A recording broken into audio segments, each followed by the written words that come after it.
Today we're making a simple, flavorful side dish that's perfect for any meal, onion rice. It's delicious and seriously addictive. Let's get started. Welcome to Carol's Recipe Adventures, where I share recipes you can enjoy with friends and family. Start by melting the butter in a skillet over medium heat. When it's sizzling, add the chopped onion.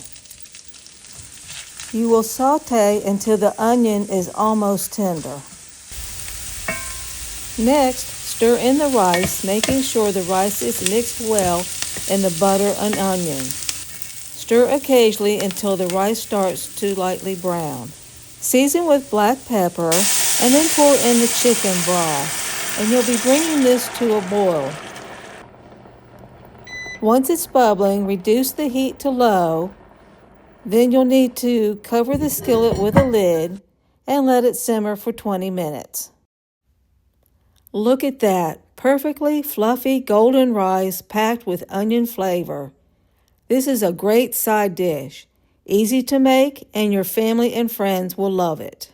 Thanks for joining me on Carol's Recipe Adventures. Until next time, happy cooking.